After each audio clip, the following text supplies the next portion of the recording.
All right, 4 o'clock. Welcome back to your favorite class. Yes. All right. Announcements, I guess. The only announcement I really have is that homework 1 was posted on Friction. So that's on Canvas. Hopefully you guys are kind of getting those notifications on Canvas. You've seen it, so please make sure to take a look at that. It's going to be due to my email inbox by the beginning of lecture next Tuesday. So by 4 p.m. next Tuesday, get that to my email inbox. PDF form is preferred. I don't want like 14 iPhone pictures, like separate emails. Please don't do that. It's like put them all in a Microsoft Word document, save it as a PDF, and send it. Okay, it's fine. Just PDF form preferred. All right. So last we left off, we were talking about friction, and we're going to continue that discussion. And we had mostly discovered the theoretical or talked about the theoretical stuff, and we're just kind of doing example problems now. So I'll pull up my previous notes from last time, and we'll sort of pick up where we left off.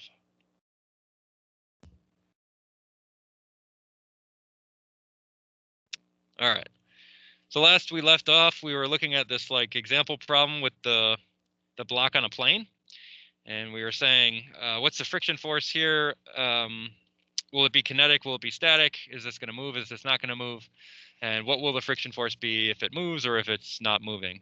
So we went through a bunch of math here to determine that, yes, this thing will move. We assumed that it was in equilibrium to calculate what the friction force required would be to keep this thing from moving, and calculated that to be negative 80 pounds, indicating that maybe we drew our friction in correct direction to start, but that's okay. The math will take us there. It will set us free. All right. So that's what we discovered. And then we calculated what the friction force that we could possibly have if this was not moving, given the normal force that's applied on that plane, and that was 60 pounds. And so the idea here is that the frictional force, if this was not moving, being 60 pounds, is less than that which was required for equilibrium, which is 80 pounds. So this thing would move. And then we use the kinetic coefficient of friction, mu sub k, times the normal force to determine what the actual friction force is on this piece as it's sliding down the ramp. And we found that it would be 48 pounds acting in opposition of the way that the box is moving, which is down the ramp. So it's 48 pounds up the ramp. Okay, so that was kind of one style of problem that you might see. Is this thing in equilibrium? What's the actual friction force? These are kind of very common examples. And so we're going to move on to what I would say second common example of friction problems. And that would be what static coefficient of friction is required to keep this thing in equilibrium. So this would be useful if, let's say, you had some engineering situation where you're trying to keep something from moving, and you had to select a material to interface with the thing that you don't want to move. You might have to select something that has a certain static coefficient of friction so that it doesn't move. And do you want to use sandpaper, or do you want to use a smooth table? What coefficient of friction do you need to actually get this thing to not move? So that would be sort of the next step, or the next sort of practice problem that we might have. I just want to re-emphasize that I go in a little bit more detail on how to solve each one of these types of problems in the lecture notes. So if you have the PowerPoint slides, maybe, and you're working on the homework, I would advise you to maybe poke in on these. I kind of go through a full methodology for solving these. The first one is, one we did last time, determining if an object will move. This time we're going to determine static coefficient of friction required for an object not to move. So that's the kind of example problem that we're going to do today. All these down on our writing pad. You can sort of dive in on this if you want. I'm going to follow this strategy for the practice problem that we're going to do. So let's just pull up another practice problem here, and we'll go through it. So I'll give you a second if you're writing by hand to sort of copy this guy down. All right. Here we have a ladder that's leaning against a wall. Your classic ladder problem. These ladder problems. Got so many ladders in the world. All right. 6.5 meter ladder. It's leaning against a wall.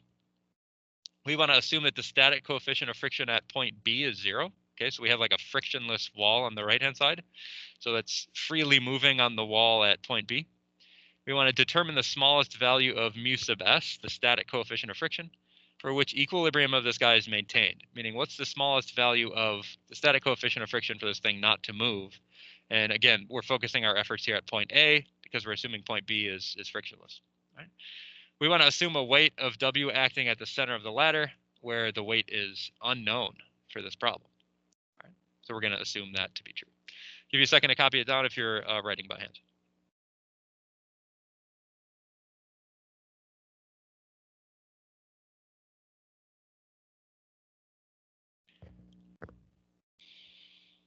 might be thinking, however will I solve this problem if I don't know the weight of the ladder? Oh, you will find out.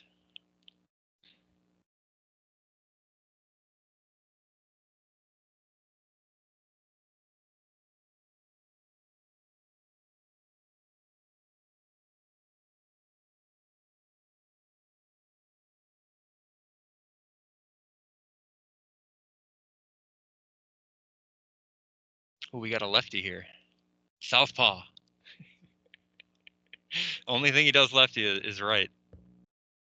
Everything else is wrong. Oh, I mean, left or whatever. All right, so I'll bring the picture in and I'll sort of copy the relevant information down and we'll get to work on this guy.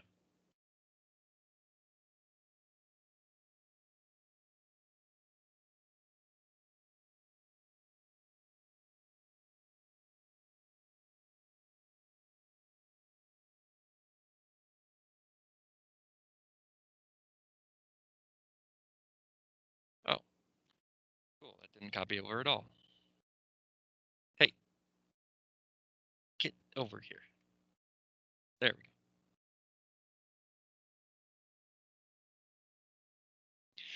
go. Okay. Why can I not grab this thing? All right. Well, I guess I can't make it any. I can't enlarge the picture any more than that. All right. Well, that's okay. So here we've got a 6.5 meter ladder. So it's kind of broken it up into its components, but here we'll say 6.5 meters. It's like this hypotenuse angle for this triangle. And we're told that at point B, we're frictionless.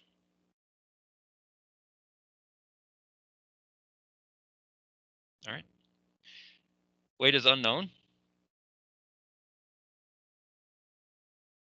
but acting in center.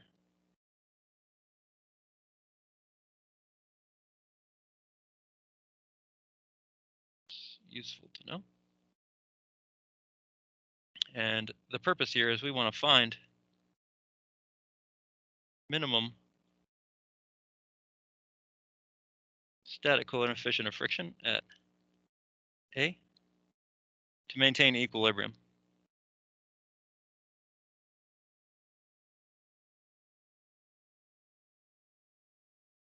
As with most friction problems, step number one basically is just drawing a free body diagram of this current situation. So first, let's do that.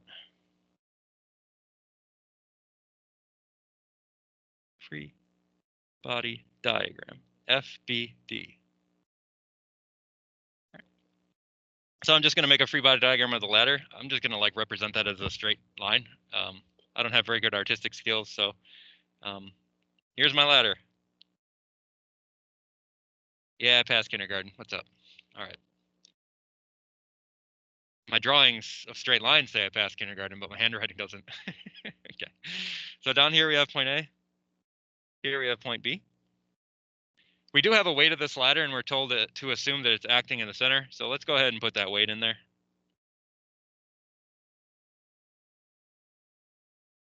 Some of the other forces I'm going to have to consider in this problem. I did cut away the wall at point B, and we do have some resistance from the wall in just a horizontal direction. So let's put a horizontal force at point B that's sort of helping to hold the ladder up. And let's say that this is a normal force, N. It's just helping us to, with our labeling here, normal force N. And specifically, I'm going to give this a subscript B for the normal force at B. No friction on this guy because we're told to assume that it's frictionless, but if you're assuming some friction force occurring, maybe it'd be occurring in that general direction. But since we're frictionless, I'm not going to include that. All right.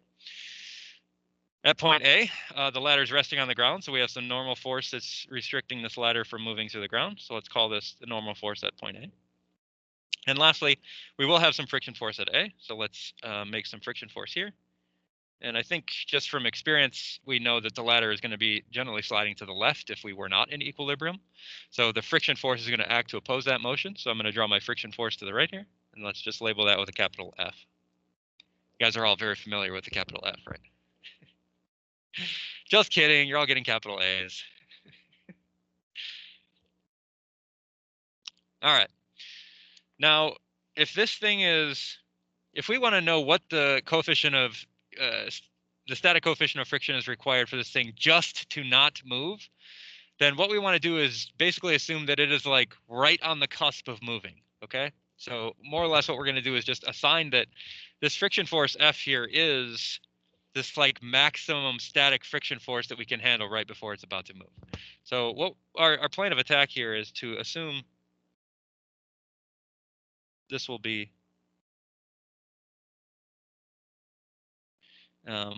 this F max that we talked about last time, which is mu sub s times the normal force. Right? And we're also going to make the assumption that this is an equilibrium and it is just about to move, like right on that cusp. It's in this like semi quasi-static case, okay? It's like unstable static condition would be the technical term. So assume equilibrium.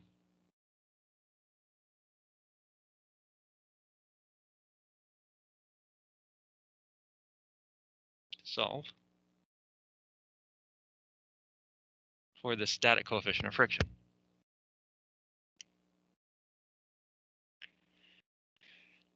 All right, our equilibrium equations, if you kind of recall from statics, would be some of the forces x equals 0, some of the forces y equals 0, and some of the moments equals 0. Anyone crying yet? Taking statics in like the COVID land, that must have been hard. I gotta say, like that's gotta be a tough situation. Because statics on itself is like a hard class, and then trying to do it virtually, man, that's brutal. I feel for you guys. It was terrible. It was terrible. It was terrible in my ear. So yeah, I feel you, man. I'm sorry. It was terrible when I took it. I took it in person. All right. So we're going to assume some equilibrium here. And I really want to focus in on this portion of it first, and it'll be pretty clear why I do that in just a second. So let's start here.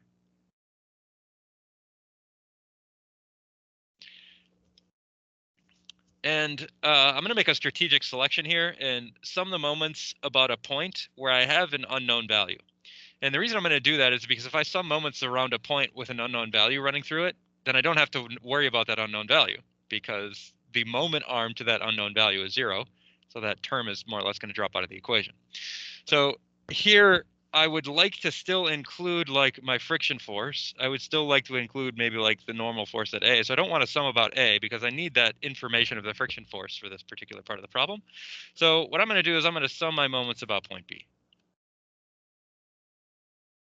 So let's do sum of the moments about B is equal to 0. Okay. Might be about time for some dimensions in this bad boy. So remember the height was given to us here was 6 meters. And then this total distance here is 2.5 meters. If I'm assuming that this weight here is sort of like halfway in the middle, it would be at a height of 3 meters and a width of 1.5 meters. Okay, so if I sum my moments about point B, I'm going to have some contribution from this weight. That's something like 1.25 meters times W. Get my right hand going, the right hand rule. You guys learn that right hand rule? All right, so I'm standing at point B. I reach my arm in the direction of the force, curl my fingers in the direction of the force. My thumb is coming out of the page at me. So I have a positive moment here, something like 1.25 meters times the weight, W.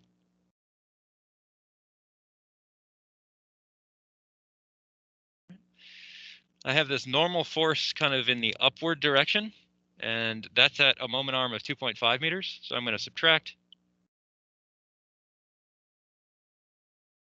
2.5 times the normal force at A.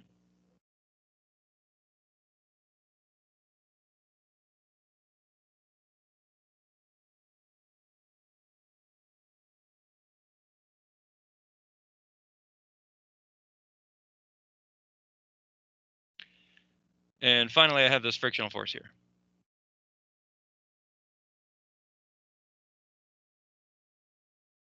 Plus 6 times the frictional force F equal to 0.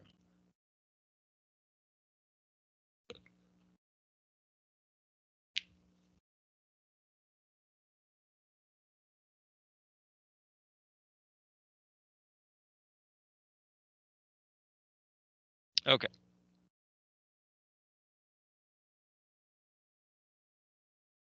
There might have been a more strategic selection here. This is actually how I have it in my paper, but there's actually a more strategic selection. So maybe let's try the more strategic way. I'm gonna give you a more strategic method. I just saw it right now, actually.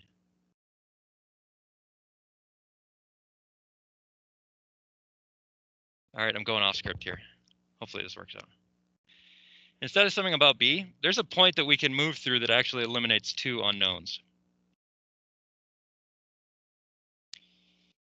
If we sort of draw a vertical line from my weight and a horizontal line from where point B acts, there's this sort of midway point here, going off script. It's this point D. Okay.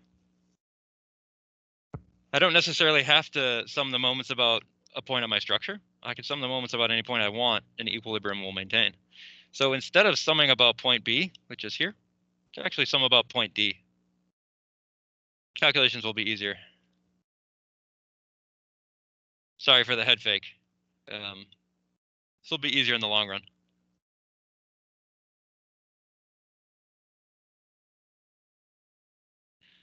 All right, in this situation, the moment arm to the weight is 0, since I'm passing through point D with my line of action. Here, the moment arm from this normal force at B is 0, since I'm passing right through point D. The only things I really have to consider are this force and the normal force at A. All right, so let's do this instead. I think I have a question in the chat.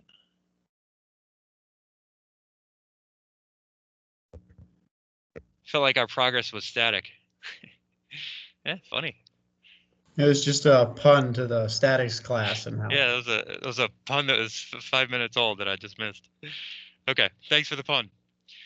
All right, so we're summing our moments about D. We can do that here just as easily as well.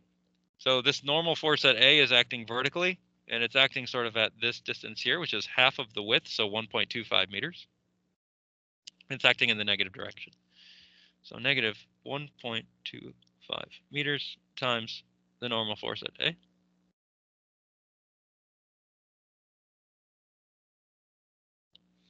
And I'm still the full 6 meters in height here away from, I'm still a full 6 meters in height here away from the frictional force. So we still have a positive 6F for the moment contribution about D from the frictional force. So here plus 6 times F equals 0. This just helps us eliminate, we're not going to have to sum our forces in the X direction any longer. It makes our life easier.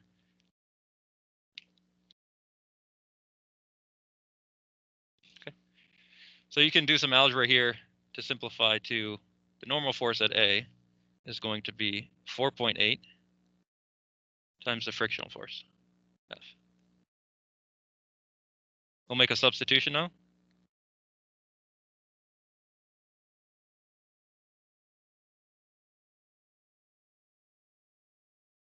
Mu S times the normal force at A. We have that relationship there. Since we're sort of assuming that we're right at the condition of slipping. So if I do that, then we have 4.8 times mu sub S times the normal force at A.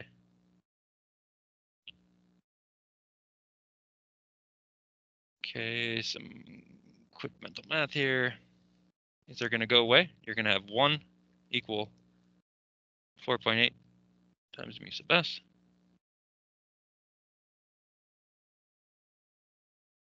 Mu sub S is 1 over 4.8, which here is going to be 0.208. So there's the minimum coefficient of friction required to keep this thing in equilibrium.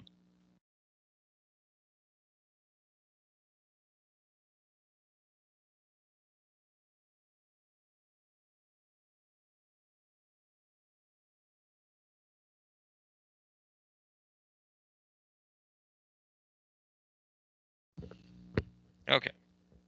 You could have gone through the whole rigmarole with some of the forces X, some of the forces Y, some of the moments. It would have worked out fine, but it would have been a lot more math. Okay. This just gets us there a little bit faster. All right. Any questions on this? I think it's pretty straightforward. The ladder problems, the classic ladder problems. All right. Okay, well, let's do one more problem. We're looking at something that is a little bit more complicated, and is the third type of problem, which probably has the most like wiggle room in it. And that would be determining a force or some geometric relation given some information that you have in the problem. All right. So again, here is a PowerPoint slide sort of describing this type of problem in a solution methodology that you might want to go through. So in this problem, you're usually told something about the thing is rolling or motion is impending, meaning you're at some static condition right about to move, and your static coefficient is known, and you have to find some unknown quantity about the particular object. All right. So again, your strategy usually starts with drawing a free body diagram, assume some motion, draw according friction force, and then let the friction force be mu sub s times n. This is the static condition. And then solve your equilibrium equations and sort of see what's going on. It's the same sort of strategy for all these problems, right? Draw a free body diagram, assume equilibrium to sort of see what's going on with the problem, and then make some sort of judgments about what's going on with the friction there. Okay. So here, this is available in the PowerPoint slides. You might want to just make a note that that's there. And let's now try a problem. So here, another example problem. I like doing example problems. You'll learn that in my classes. 120-pound cabinet mounted on casters, both currently locked. The coefficient of static friction between the floor and the casters is 0.3. We want to determine the force required to move the cabinet to the right, and the largest value of the height above the ground for the cabinet not to tip over. Complicated. Damn. All right, give you a second to copy that down.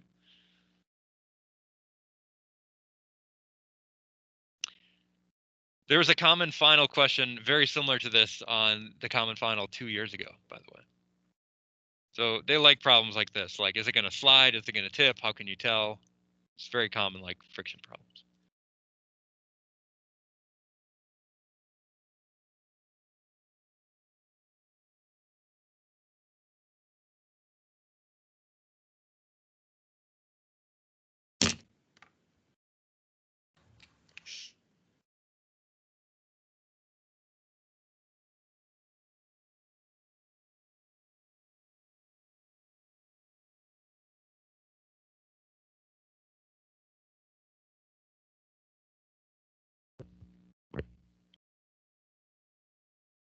Okay.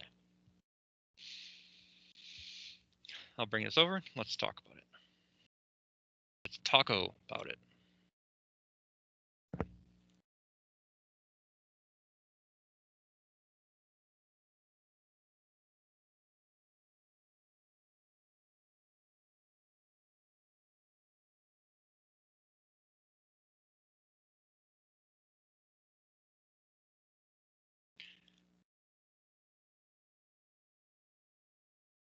Anybody that's like moved a refrigerator ever in their life, you feel me on this problem.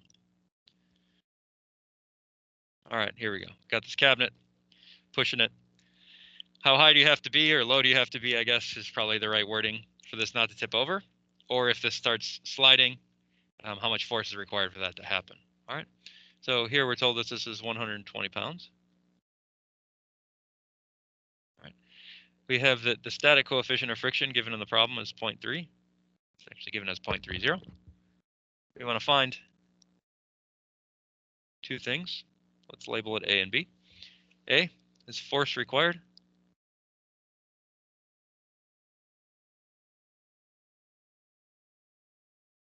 To slide cabinet.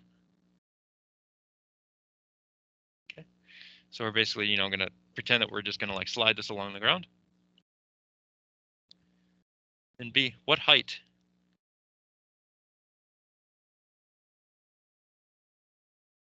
H would tipping occur?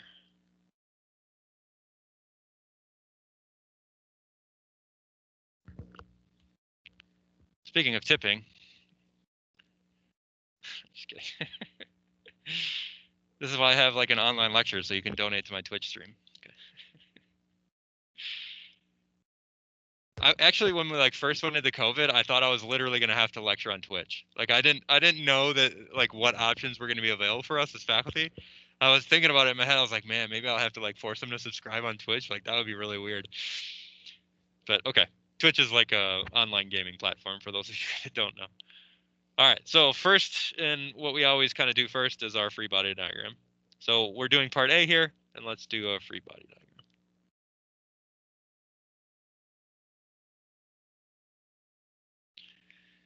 You thought you could get away from free body diagrams after statics were over. Oh, too bad for you.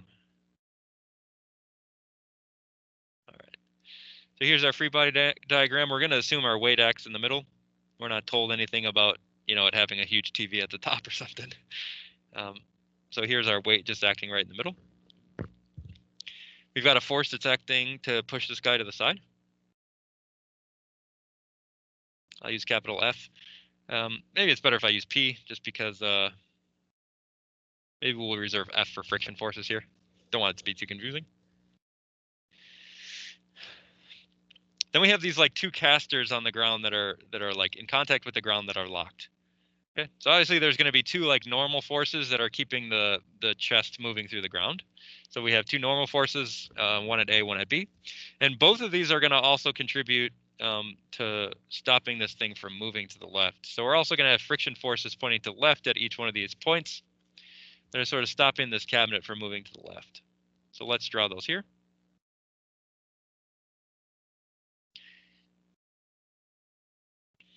And we'll label this as, yeah,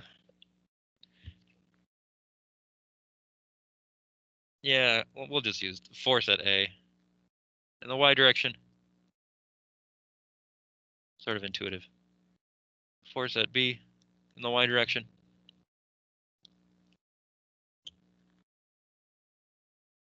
And we have some frictional forces here that are also acting. So let's say the force of friction at B. Sorry about the subscripts here.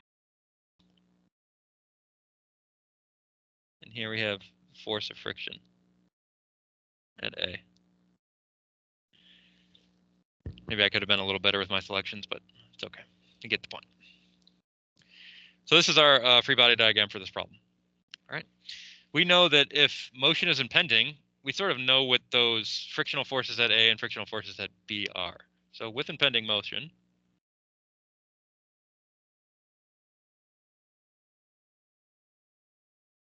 and we know that the coefficient of static friction between the casters and the ground is the same at both points, then the force from friction at A is just going to be the static coefficient of friction times whatever the normal force is at A. So that's here we've labeled that as the force at A in the Y direction. We also have that the frictional force at point B is the static coefficient of friction times the force at B in the Y direction, this normal force that's acting at point B. Do I have another question? That's funny, says Guillerme. I know, I'm funny.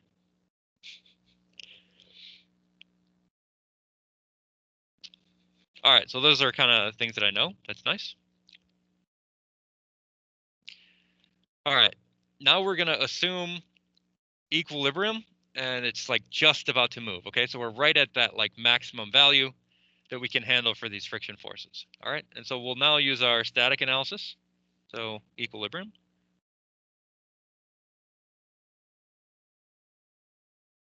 And solve for P. All right, so remember equilibrium, something like sum of the forces in X equals 0, sum of the forces in Y equals 0, and sum of the moments equals 0. Okay.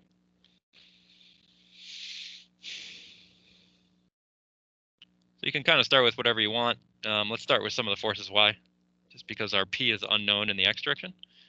So we'll start with sum of the forces in Y equal to 0. So we got the force at the caster at A in the Y direction here, plus force of the caster at B in the Y direction, minus the weight of the chest, all equal to 0.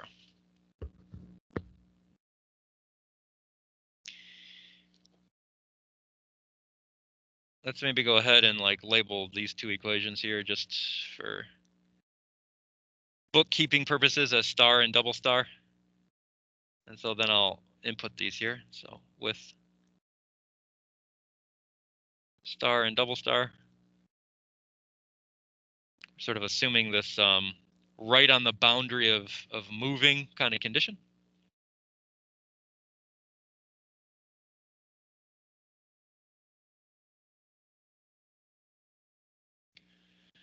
You're going to have the force at A in the y direction. You could sort of rearrange this guy to be the frictional force at A over mu sub s. I'll show you why this is helpful in just a second. This is the frictional force at A divided by mu sub s plus frictional force at B over mu sub s equal to the weight. Could rearrange this.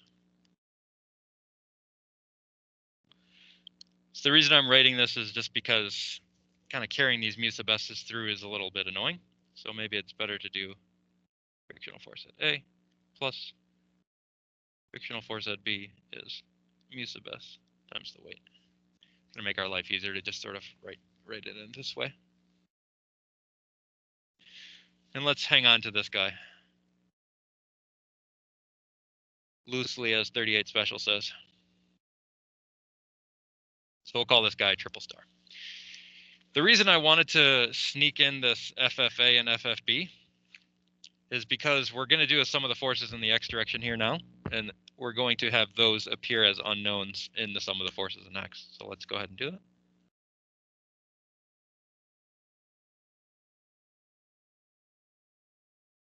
I've got my force P. It's acting to the right. I'm pushing this sort of crate to the right. And opposing me is the friction force at A and the friction force at B.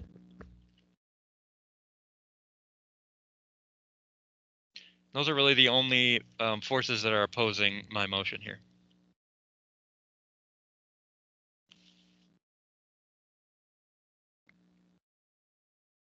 Okay. I could rearrange this.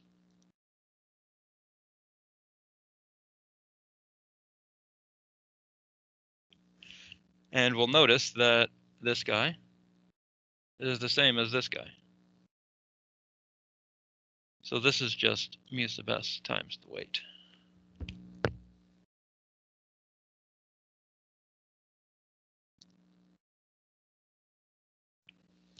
All right. So the load required here to push this thing to the right and get it over the hump is mu sub s times the weight, which we're given both of these, 0.30 times the weight of the chest, so 120 pounds. Or here you'll get the P is 36 pounds. Okay. Some of you may have intuited that this was going to happen, but I like to go through the math and show it and prove it. Okay. So your chest weighs, 120 pounds, and your coefficient of friction between your casters and the floor is 0.3. So you would just naturally think, okay, it's 120 times 0.3. That seems pretty obvious, right? I like the math here and the depth of the math because you're doing all the things that need to be done to sort of prove that that is actually like happening here. All right. So the only forces that are going to oppose your motion are the frictional forces that are coming from the casters. All right.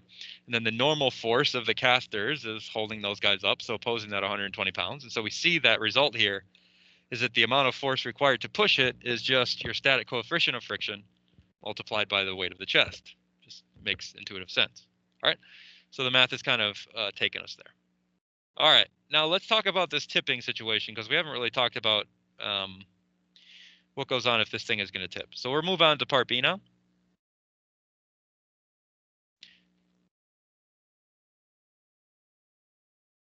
And we'll talk about tipping. Should have been like a cow. How low do you have to go for the cow tipping? We're in Wisconsin, right? Okay. All right. Now we have to talk about like what is actually happening if this thing is about to tip. All right. So if I'm pushing on this cart and it's just about to tip over, let's look at this picture because it's going to help with the description. What does that mean about point A if this thing is like just about to tip over or just tipping over? Yeah, there's no contact. So what's my normal force at point A if this thing is like just about to tip? Nothing, right?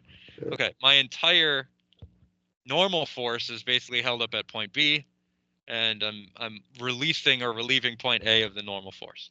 So let's put that into words, okay? So if tipping,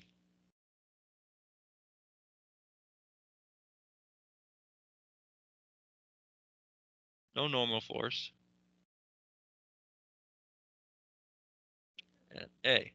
All right, I need a new free body diagram.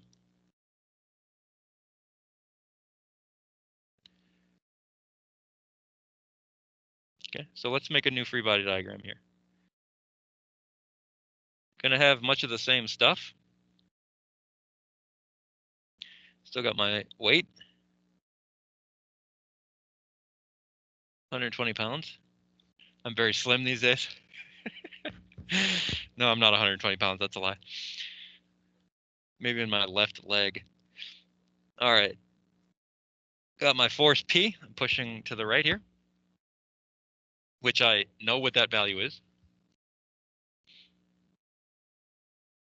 And then at point A, I got nothing. I got no normal force. I got no frictional force because that guy's like lifting off the ground or just about to lift off the ground.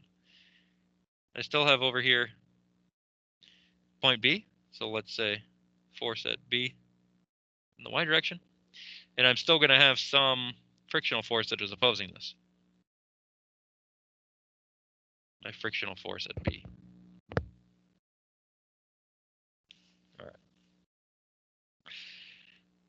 I've got a height above which this is acting. And I'm also told some dimensions about this chest. It's 24 inches. That was given in the problem and will be important here. All right. So I'm still going to assume equilibrium, but this is like just tipping over. Okay, still assuming equilibrium.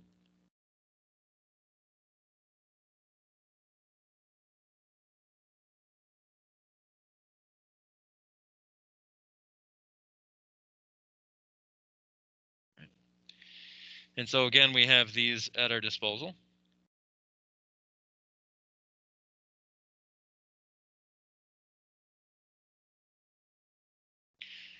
And in this particular circumstance, I've got two forces that are sort of like running through point B.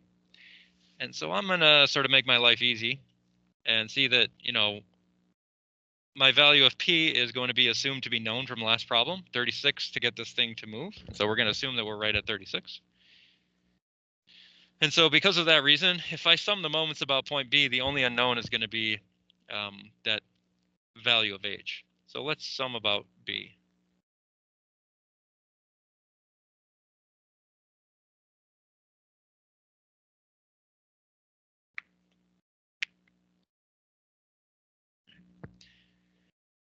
So I'm sort of summing about B.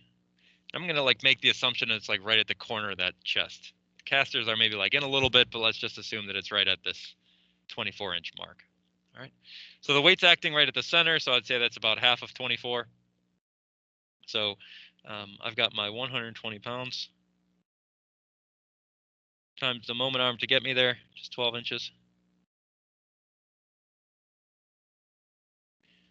And I'm going to subtract from that the moment contribution from force P. So this is just minus the force P times H is equal to 0. So we're going to assume that we're right at a height that we would either just be sliding this thing or just be tipping this thing. That's sort of like where we want to get.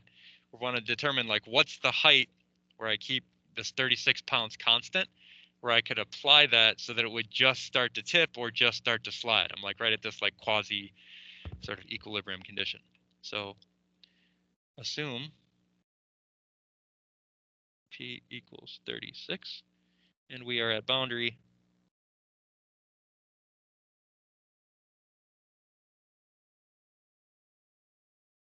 of tipping or sliding.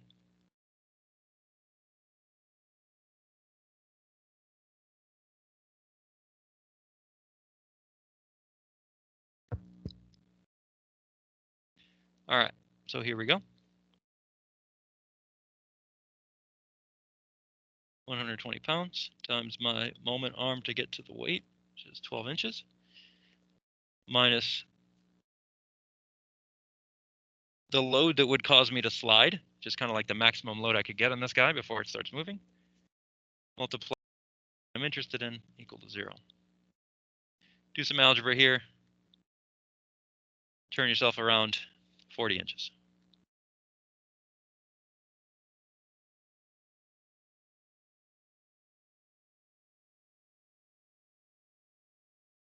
Okay.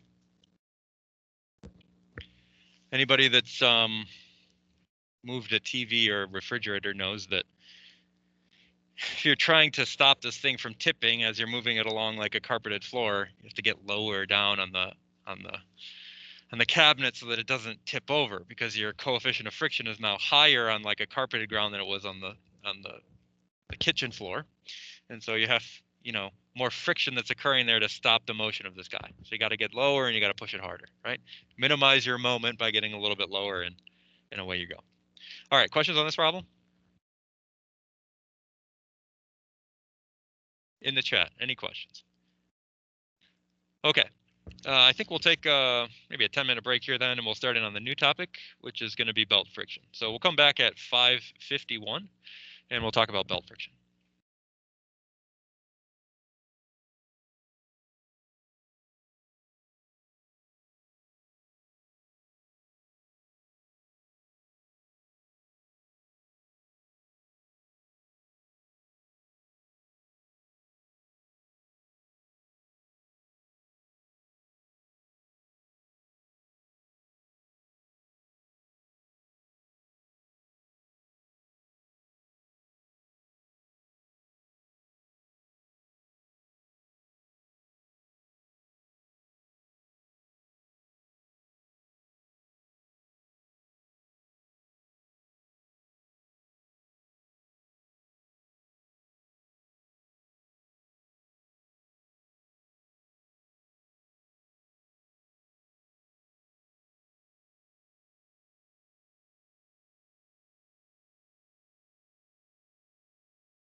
Okay, 451.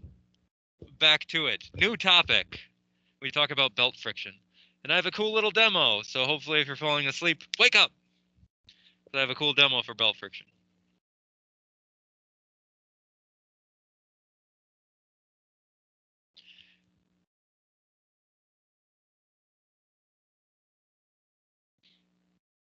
Okay. So belt friction is an interesting phenomenon. And what belt friction is more or less how much friction exists between like a string and a pulley as the string is like passing over the pulley. That's basically the most simplistic example. And this whole field of study about how much friction exists between the belt and the pulley is just this general field of belt friction. All right. So let's kind of draw a picture of what I mean, and then maybe we'll do some derivation of the actual belt friction formula, which is kind of where we want to get to. All right. So let's consider a belt passing over a cylindrical drum.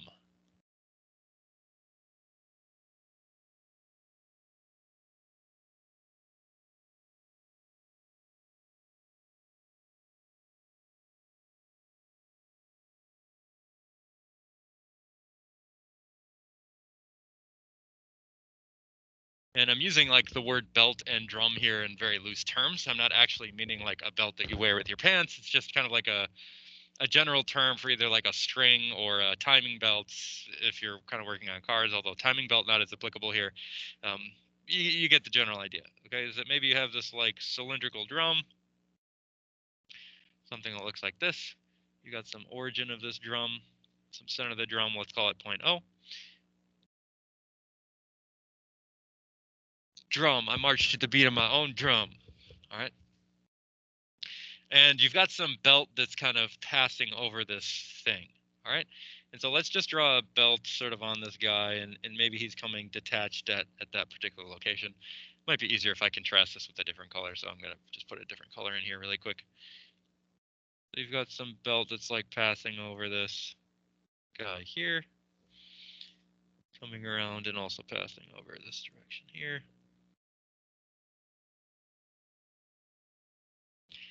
And there's some tension on either side of this particular belt. So let's call the tension here T1, and let's call the tension here T2. I'll be back.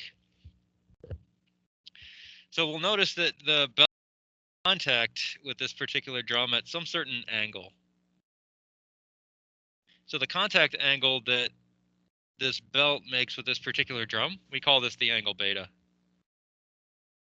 So if I just sort of like extend this up here, I'll say that this angle here is the angle beta. And this is what we would call the contact angle. It's the angle on the drum that the belt is sort of like in contact with this guy. Okay. And what I want to do here is I want to determine how much frictional force actually exists at the interface between the belt and the drum, given some coefficient of friction that exists between the belt and the drum, and learn some information about maybe how much tension would be required at T2 if I was holding something up with T1 and trying to sort of resist that thing from falling down, let's say. Okay, so you got some boat attached around a what is that, anchor point on a dock, and how many times you got to wrap the rope around and to keep the boat from floating away, something like that. Okay, maybe that would be an example. All right, so we'll say here friction occurs.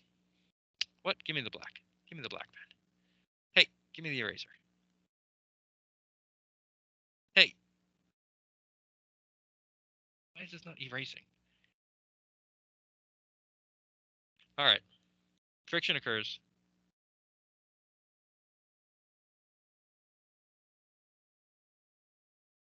between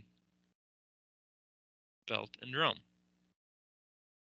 Okay, so I want to know, let's say if I know the coefficient of friction between the belt and the drum, what force T1 will be required to keep this thing in like equilibrium. So if know the static coefficient of friction between the two, what T1 required for equilibrium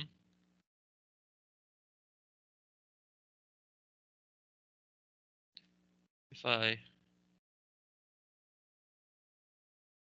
know T2. That might be an example question of something you might want to know. All right. Or maybe what angle of beta is required to keep this thing in equilibrium, or maybe what value of T2 is required, or something along those lines. You want some relationship between the coefficient of friction that exists between the drum and the belt and these loads that you've got on either side and the amount of winding around the drum that you have. All right. So what we're going to do is investigate relationship between T1 and T2.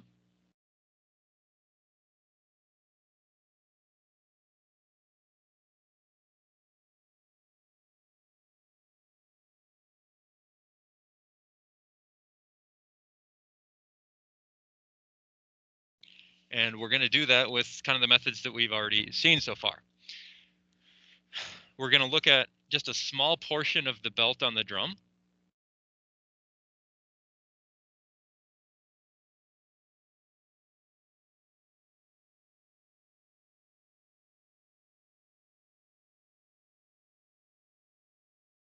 In calculus, we would call this a differential element.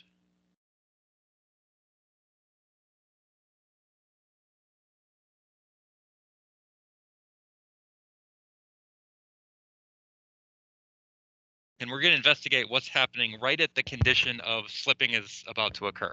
Okay, so right at the condition where the frictional force is mu sub s times the normal force. Okay, so assume right at slip.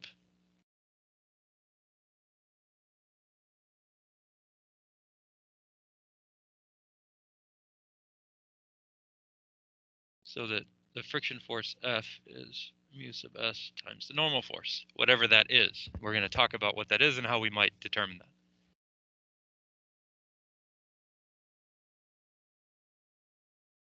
And we'll also assume equilibrium.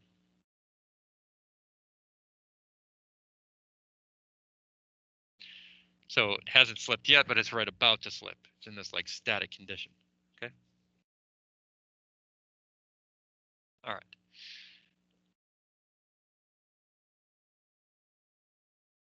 So what I'm going to do is I'm going to take like a slice of this drum. Okay. I'm going to look at like one very small little element of this drum. So if I call, let's say, the left-hand side of this little element P and the right-hand side P prime, I'm going to investigate like what is the change in the tension from P to P prime, given like the frictional conditions that I have on my drum. Okay. So let's draw this differential element.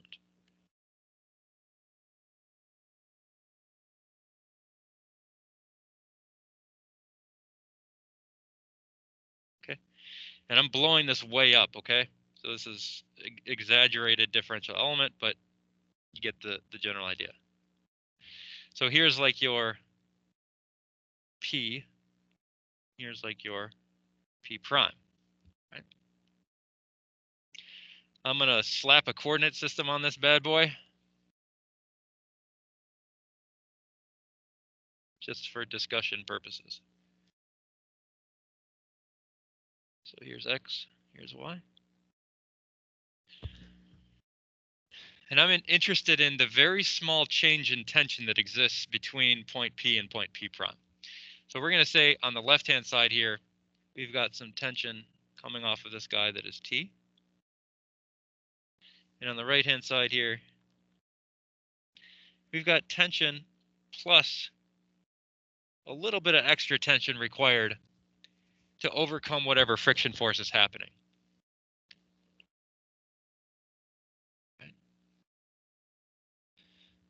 Let's say that I've got some normal force that's keeping this thing in place. I'm just going to call it delta N.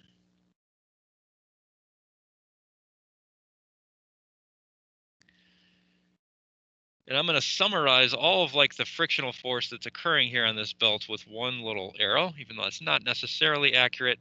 It's kind of going to be kind of how do I depict it here. It's a very small frictional force, delta F, which if we're assuming we're in this right about the slip condition, it's mu sub s times delta n.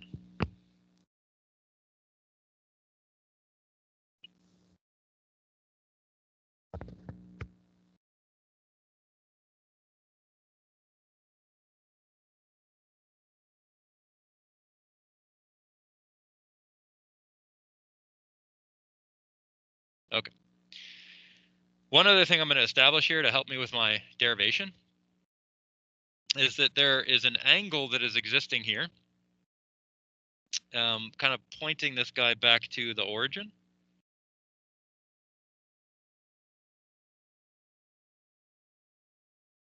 This angle here, I'm going to call this for our derivation purposes delta theta. This is back down to my center of my drum at O. And that means each one of the angles that exist here is delta theta on 2. Same thing over here.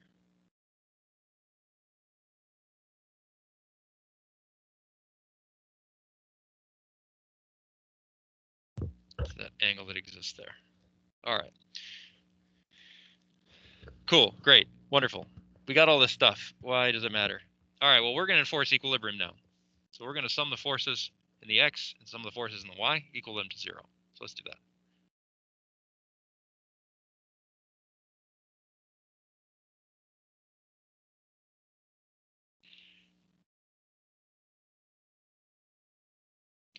And I want to basically find out what is my change in t for every change in the angle of theta. So what is basically like delta t for every delta theta? It's kind of what I'm after in this particular situation.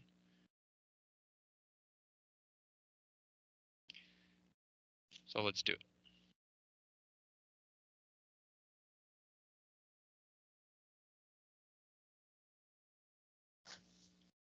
All right. I want to sum the forces in the x direction. We have our sort of typical coordinate system here. X to the right, y is up. We have components of this like rope tension or this belt tension that we're going to have to resolve into the x direction through our angle delta theta on 2. So let's do that. The first bit here, I'll do this t plus delta t resolved into the x direction with cosine delta theta on 2.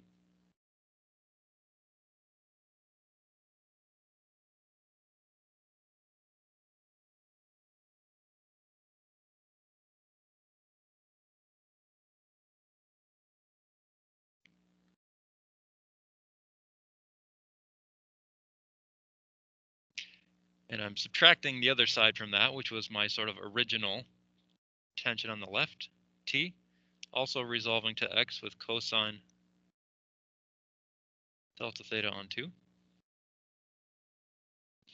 I'm subtracting from that the frictional force, mu sub s times delta n, all equal to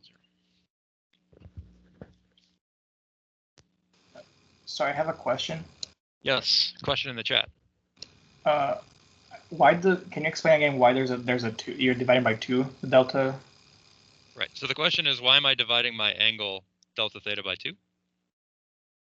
So you might think of this full angle here as the angle delta theta, which we defined. Yes. And if you split that guy like in half, you would create this angle here, which is delta theta on 2, which is the same as this angle. You see that? Yeah.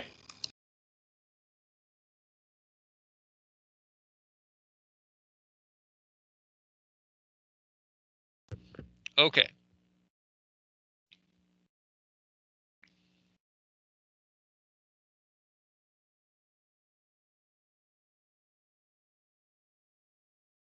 Now, in the y, delta n, plus I have to resolve my tensions into the y direction. So here we have t plus, sorry, it should be a minus.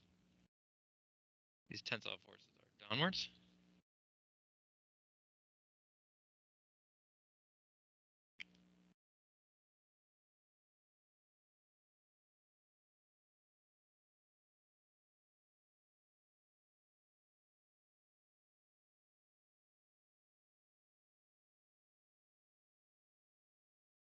I have 1 on the opposite side as well, all equal to 0.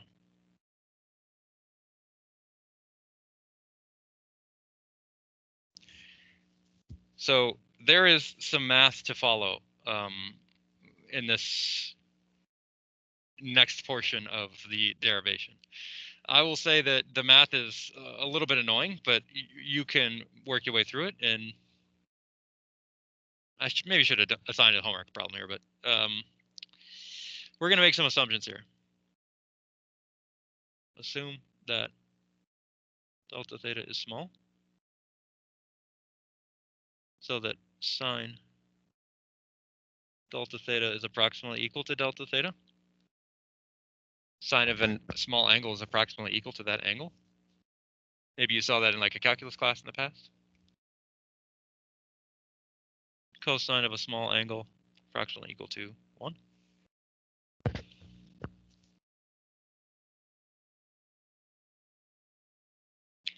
That will help us.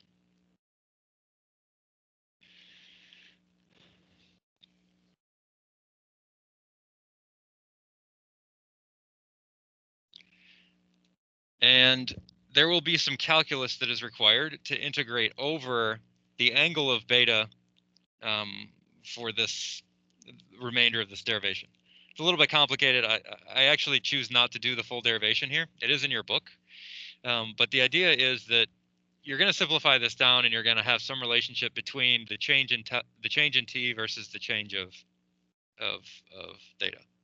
So you'll work this down and have some relationship between some change in t versus change in theta equals something. All right. Then you integrate this from 0 to beta, and you get some solution. Okay.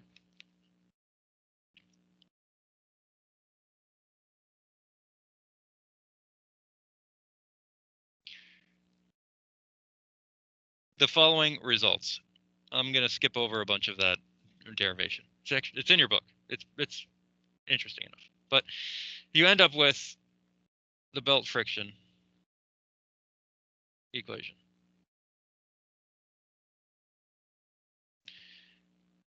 Which basically says that the natural log of the two tensions is equal to mu sub s times the contact angle beta. And this is really the important equation here.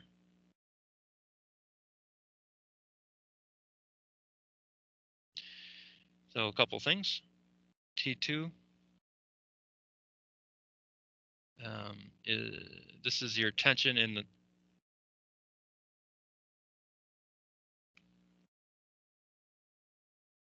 the rope or belt. And it's always the case that T2 is greater than T1. So motion is impending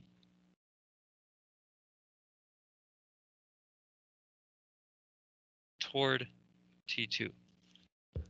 Okay? So T2 is always the higher value. And motion is always sort of impending towards that direction. And friction opposes this motion.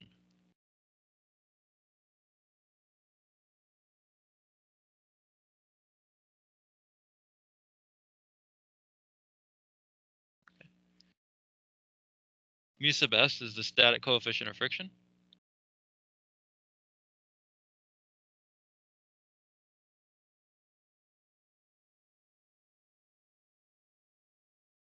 And beta is the contact angle in radians.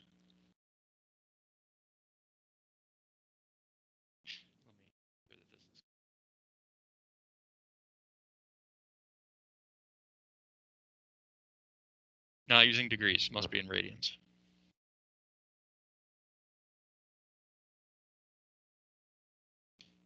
All right, so this is your belt friction equation. Natural log T2 over T1 is mu sub s times beta.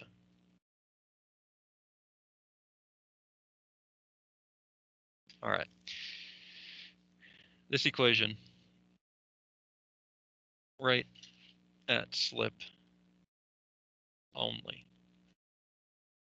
Okay, so we made that assumption that we're going to derive this right at this point where it's about to slip. Okay, if the belts are sliding against the drum, then you're in this like kinetic condition. Right? And in that situation, natural log T2 over T1 is mu sub k times beta. All right, let's do an example.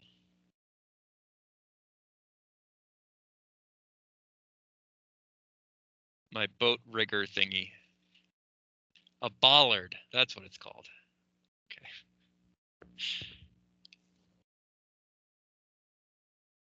A rope thrown from a ship. Wrap 2 full runs around a bollard.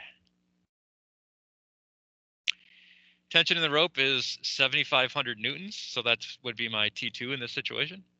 A dock worker can just keep the rope from slipping on the bollard by exerting 100 newtons of force on the opposite end. He's very conscious of his ability to hold a rope in tension. He knows exactly I'm exerting 150 newtons. It's the smartest dock worker I've ever known. Determine the coefficient of friction between the rope and the bollard, and the tension in the rope that could be resisted by the 150 Newton force if he wrapped it 3 times instead of 2 times around the bollard.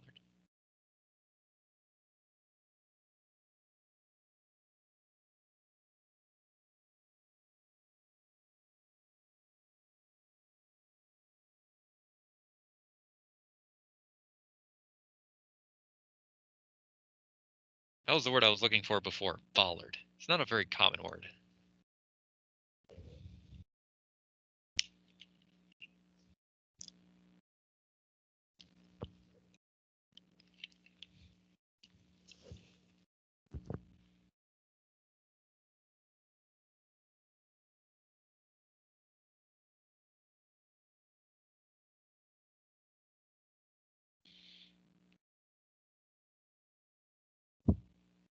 Okay.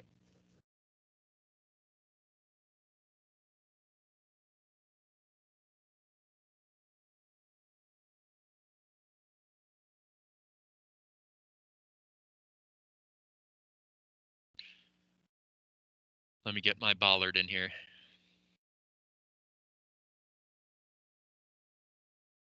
Balla. All right. So here, just about to slip.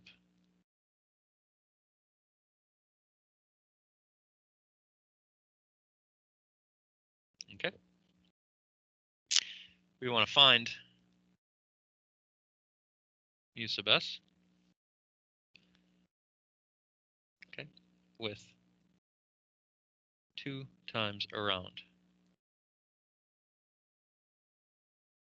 the bollard. So that's kind of like part A. And then part B is what force can we hold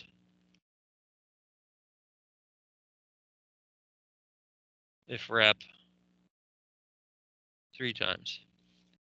Why use many words when few words do fine? Who knows that quote? Where's that from? Office. All right. Good.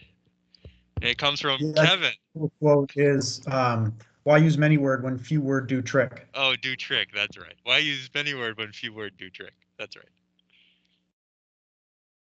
And it's funny, I'm making in my slow cooker right now a big pot of chili. I hope I don't drop it when I get home.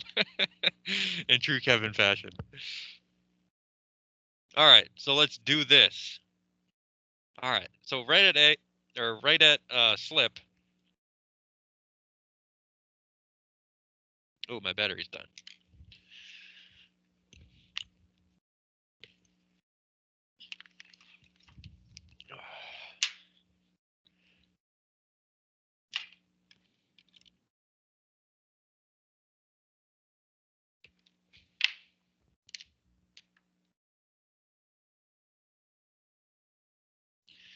There we go. Sorry about that. I'm back.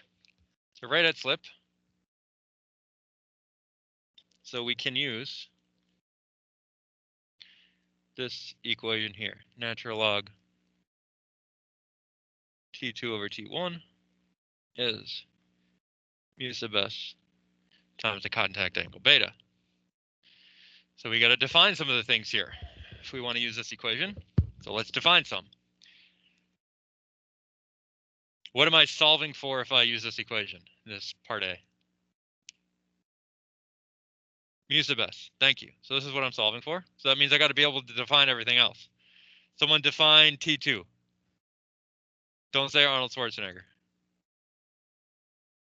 Yes, 7,500. So this will be my T2.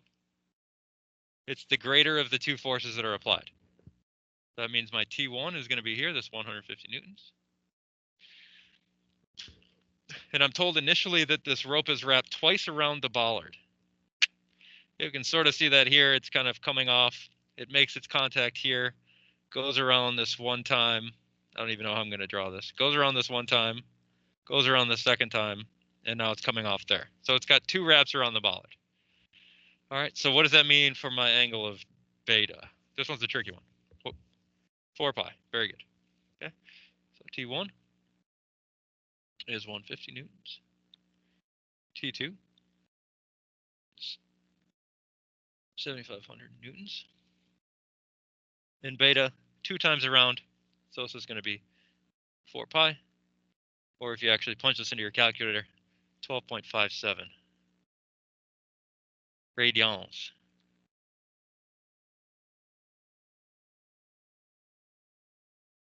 All right, so we have the following. Natural log of 7,500 newtons over 150 newtons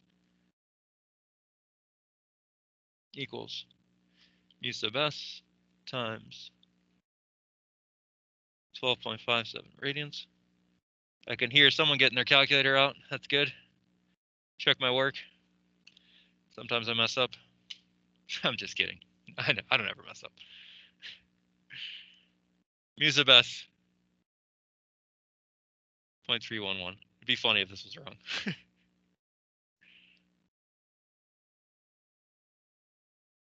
Verification? All right, good.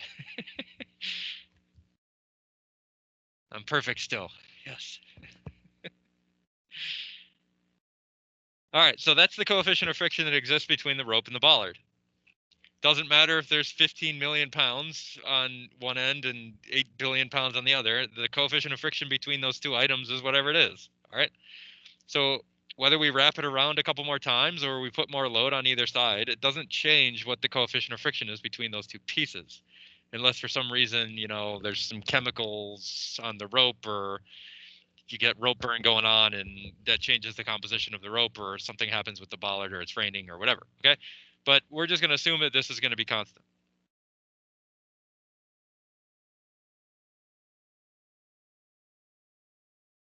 So when we move to part 2 of the problem, or part B, I guess,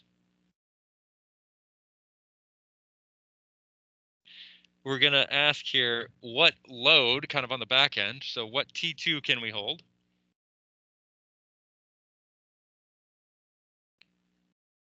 With 3 reps. So the variable that's changing here is the variable beta. So here, beta is going to be 3 times 2 pi, which is 6 pi's, which sounds delightful. It's going to be 18.85 radians.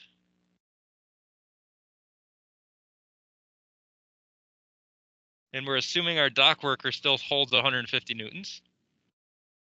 Uh-oh.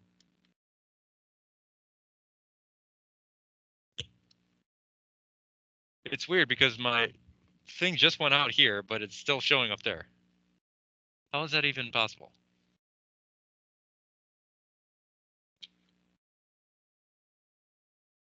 Okay, I think I got it. Okay, so still have our dock worker holding 150 newtons. And now we just want to solve for T2. So we have this equation. The natural log of T2, our new unknown variable, over T1, which is 150 newtons. is going to be mu sub s. It's still the same coefficient of friction between these two things, which is 0.311, times my contact angle, beta, with 3 wrappings is 18.85 radians.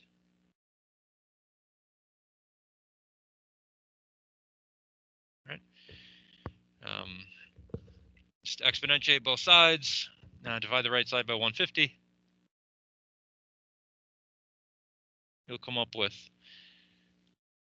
52,730 newtons.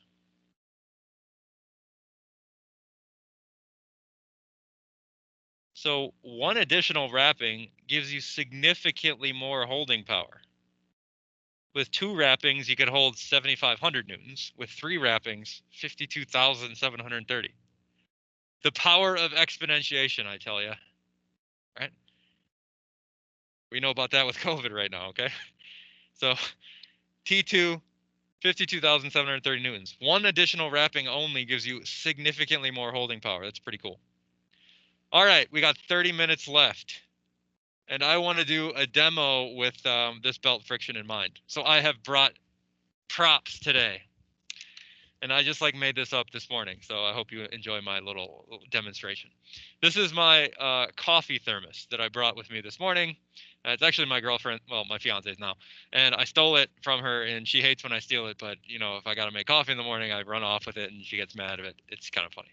Okay, so I have this thermos here. And I also, in the shop today, got this long string. All right, I'll bring this into the camera view. It's getting a little tangled up, but here in the camera view, I got the string here, and I put some washers at the end.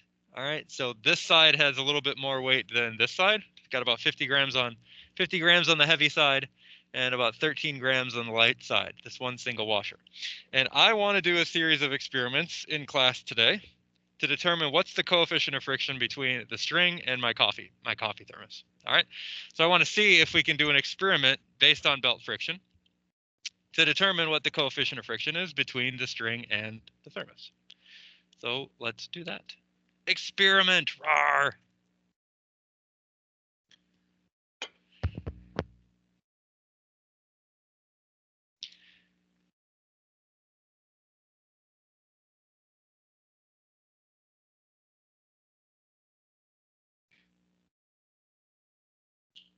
Determine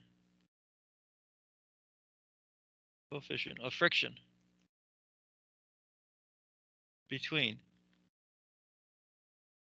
string and Dr. Hart's fiance's thermos, which I stole. Thanks, honey. Love you. All right. Here's the model. I'll give you guys the general model, and then we'll talk about what's going on here.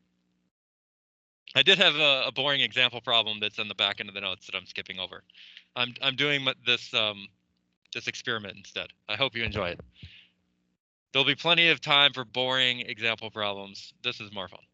All right. So I have a string with 2 masses. Okay, one side of the string, let's call this, I don't know, mass number 1, is 50 grams. I weighed it on a scale this morning, and here's my string. The other side is mass number 2, which is 13 grams. Right? So again, I'll bring it into the camera so you can see. This is my single washer, which is 13 grams on one side, tied together with this string in a very suspicious manner. Maybe I need to retie this. And then here's the other side. It's got a couple of different washers on there. So I think there's like 4 or 5 washers on this side. Weighs about 50 grams. I got to retie this really quick. I didn't pass Boy Scouts, so I'm just doing like the typical 1 over like 14 times. That's how you make a good knot, right? You know what I'm talking about? Like when you first start tying your shoes and you're like, look, Dad, I did it. And you just like did the first part of it like 14 times. Yeah, that's what I'm doing right now. Okay, so here's the experiment. Step number 1 is I'm just going to try to find that point where it's just about to slip off the thermos, but it's not slipping. So experiment number 1 here, I'm going to hang this string on the thermos like so. I'm going to hold it with my finger for now. And the heavier side is kind of on the right-hand side here, and the lighter side's on the left. And the idea is if I let my finger go and this side doesn't move and this side doesn't move, it's in like a static equilibrium case, okay? And we could like get an idea of maybe what the static coefficient of friction might be with a little bit of calculation. So let's see what happens when I release my finger. Okay, it fell. Okay, so we get a little bit of information out of that, and let's see what information we can garner from that little experiment. All right, seems silly, but let's do it.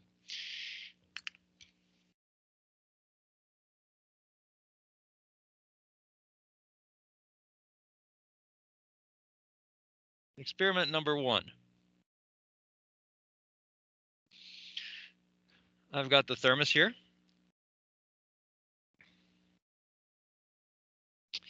And I had my string.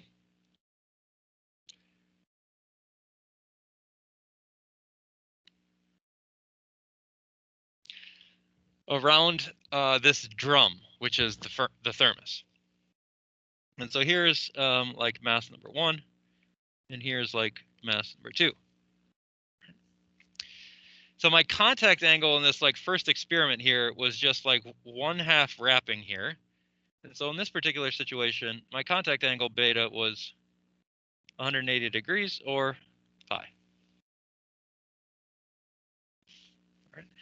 So I guess before I even do this experiment, before I even did what I just did, I could do some calculation to calculate like what static coefficient of friction would be required between the string and the thermos for this not to move in my initial experiment. I already know that it moved because I just did the experiment, but let's calculate what would be required for this thing not to move.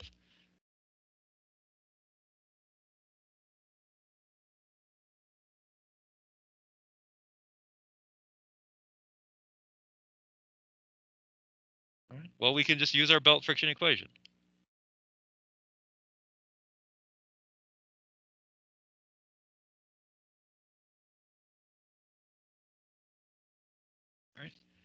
Here, the tension T2 and T1, it would be the mass of each one of these washers multiplied by gravity.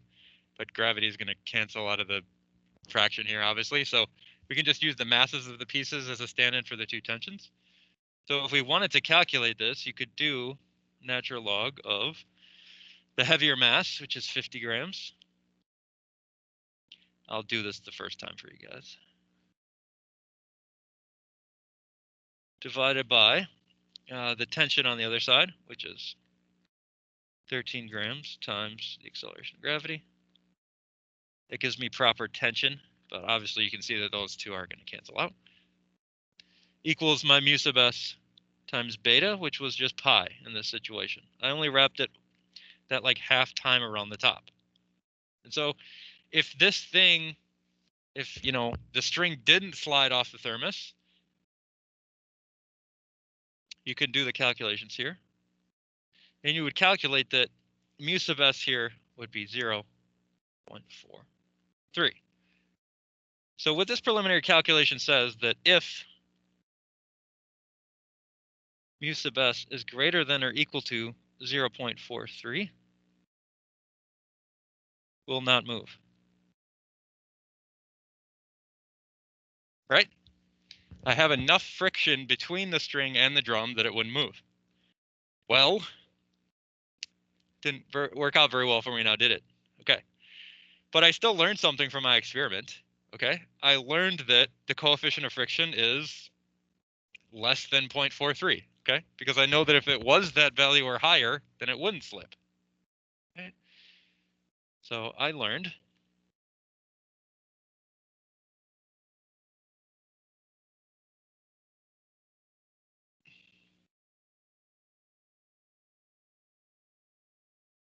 with my experiment that, this thing moved. So the experiment showed motion. So it's not stationary. It's not in equilibrium. But we still learned something from that. So the static coefficient of friction must be less than 0.43 or approximately 0.43. given my very crude sort of setup here. Okay. That's experiment number 1. Let's try experiment number 2.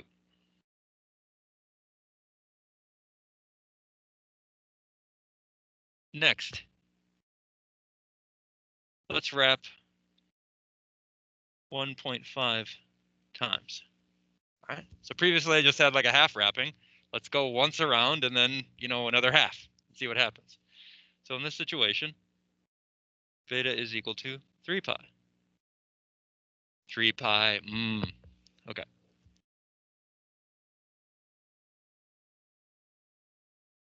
So before we do this experiment, let's do a calculation. So what mu s required for no motion? All right, well, we can sort of punch in numbers into our equation again. Be natural log of 50 over 13 equal mu sub s times our new value of beta, which is 1.5 wrappings, or 3 pi. If you work this down, you would have to have a static coefficient of friction, which is 0.143 for this thing not to move. Okay. So if mu sub s is greater than or equal to 0.143, no motion. What do we think? Any predictions? This is like where I have the cliffhanger and I say, next time on dynamics. No, I'm just kidding. I ain't bringing this next time. All right, so here we go. I'll try my best. All right, I'm gonna do my best to keep it pointed at the camera. Remember, I got an online world here. All right, so here now I got 1.5 wrappings. I'm like Snoop Dogg, 1.5 wrappings. All right. So hopefully we can sort of see that in the camera. I've got it around there like 1.5 times, and I got my finger on it so that I'm just trying to like kind of balance it out here to make sure that it doesn't move. Now I'm gonna let it go. Ready? Are we all in suspense? 3, 2, 1. Oh, it didn't move. So if you can't really see it there on camera, it's stationary. It's not moving. All right, so we learned something. All right, it's stationary here. That means that my coefficient of friction is at least 0.143. That's what I've determined. All right, so that's kind of cool. All right, interesting. I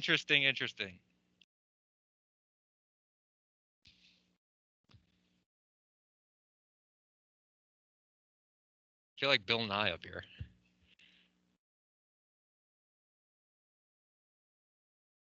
This stupid writing pad. I tell you, I got to figure out. Is anybody else that you like have for class like having as much problem with these writing pads? I think I got like a bogus one.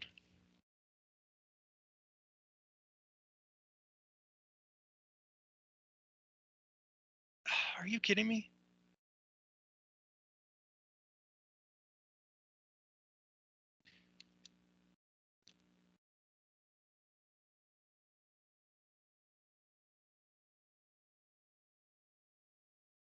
You're interrupting my asparagus. Did you guys watch Family Guy? There's one episode where Peter's trying to do an experiment. He says, I'm doing asparagus. He can't say it. It's like too big of a word for him. This thing. All right. I give up.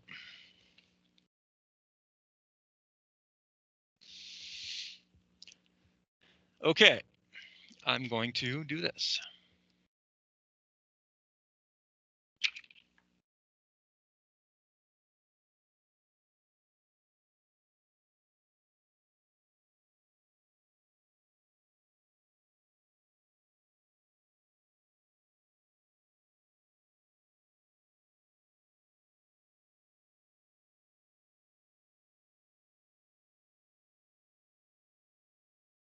Okay. So, Why is this? It still thinks that it's connected. Why does my computer still think it's connected? It doesn't make any sense. All right, whatever. So what we saw is that we know that the coefficient of friction is at least 0.143, but no more than 0.43. Okay. So I can still try to do like one more experiment here to try to like get the perfect angle of beta where it was just about to slip.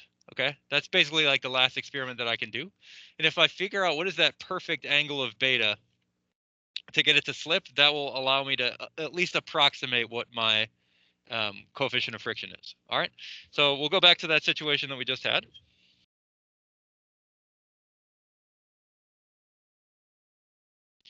Which is my 2 times wrapping. Well, one and a half, I guess. So it's 3 pi. All right. So here I'm back to my original situation where I know that it's not moving, and I'm going to sort of study this guy. And so what my aim is now is to try to determine what contact angle it will start to slip. Okay. So if I reduce the contact angle, I'm going to reduce the amount of friction and, get to a point where it is going to start slipping. And the way to do that is to basically slowly lift off basically the string from the thermos until we get to a contact angle where it's no longer like where it's going to start slipping. And there's a couple of ways to do that. I think the best way to do that is to introduce like a very smooth object to like lift it off. You still want that weight to sort of like pull on one of the sides, but you don't want to introduce like a new belt friction. Okay. So I have like a very smooth, it's like the smoothest pen I could find for my office. And I'm going to just like try to slowly lift this off and see about when it starts slipping. Okay. So I'm going to try to do the best that I can here with this. Ready? Okay. Here we go. So right now it's like 1.5 times wrapped around. And I'm going to slowly like, I think maybe if I like jimmy it a little, it'll help get it across. Yeah. Okay. So it's starting to sort of like slip there when I kind of have it really tangential and 90 degrees. Okay. So I'm going to call it like 1.25 wrapping instead of 1.5 wrappings. All right. So that's a kind of a cool little experiment maybe you can do at home. Do it for your grandparents on Thanksgiving or Christmas, I guess.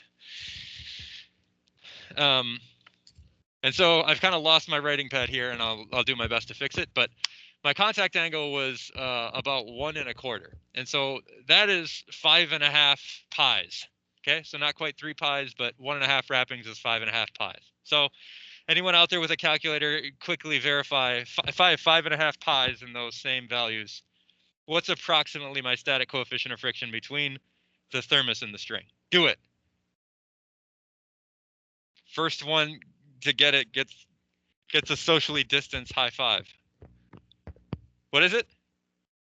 0.538? Anyone else? Anyone else? 0.17. That's what I get. Did you forget the pi? Yeah. Okay. So I get a static coefficient of friction of 0.172. That's what you got, Jackson? Yeah. Okay. So kind of a silly little experiment I came up with like 3 hours ago. Hopefully you enjoyed it. And that'll be it for today. So that's belt friction. You got a couple homework problems on that. And that kind of concludes the friction portion of the course. It's this like quasi-static, right between static, not quite dynamic, touching into you're bracing for dynamics. So that's it for today. Remember, if you're struggling with homework, office hours every day, 8 to 9:30.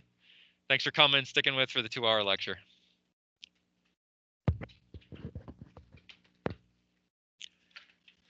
All right. I have my iPhone charger.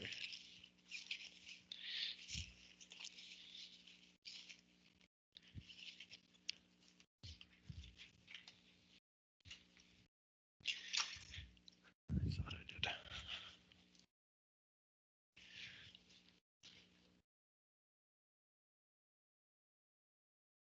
Okay.